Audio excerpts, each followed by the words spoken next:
Hello বন্ধুরা, কীরকম আছো? আশা করি সবাই ভালো আছো। আর একটা নতুন ব্লগে তোমাদেরকে স্বাগত জানাই।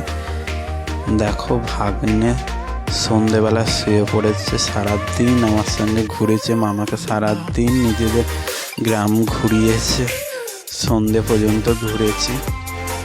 এইদিকে আমাদের ঘোরাঘুরির মধ্যে দেখো দিদিও রাতের খাবার তৈরি করে ফেলেছে, লুচি, আলু ভাজা, সিমই, আর এদিকে আছে সীতাভোগ, মিহিদানা, জল ভরা।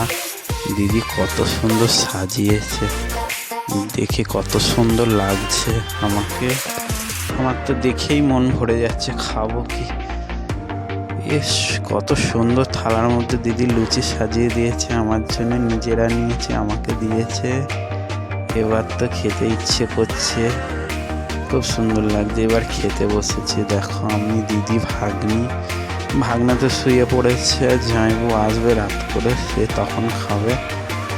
আমরা খেতে খেতে গল্প হচ্ছে। দিদি বলছে কোথায় কোথায় ঘুরলে। আমি বলছি তোমার ছেলে, এইটুকু ছেলে আমাকে সারা গ্রামটা ঘুরিয়েছে।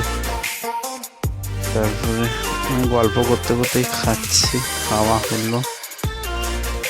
এদিকে দেখো ভাগ্নে মুখে বালিশ নিয়ে শুয়ে আছে, যেহেতু লাইট জ্বলছে। ও সারাদিন টায়ার্ড, খুব ভালো লাগছে। অনেকদিন পর একসাথে বসে খাচ্ছি দিদির বাড়িতে এসে, কত সুন্দর লাগে। আমার মতন কারা কারা আছে যারা খুব কমই দিদির বাড়ি যেতে পারো, আর গেলে খুব সুন্দর একটা অনুভূতি, আর ভালো লাগা।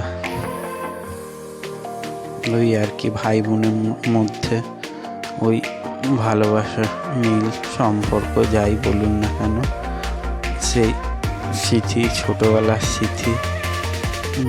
এই বড়োবেলায় এসে দিদির হাতে রান্না অনেক বছর পর। দেখো আমি এসব সিমই তুমি খেতে ভালোবাসি বলে দিদি আবার করে দিয়েছে। আমি বলে গেলাম কিচ্ছু করার দরকার নেই যখন বেরিয়েছিলাম, তাও দেখছি দিদি এসে করেছে। বেশ ভালোই লাগছে।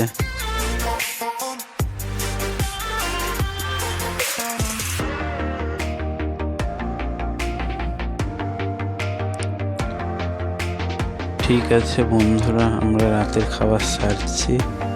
এরপরের ভিডিওগুলো আপনারা খুব শীঘ্রই দেখতে পারবেন। এই দেখো লাস্ট মুহূর্তে খাওয়া দাওয়ার পর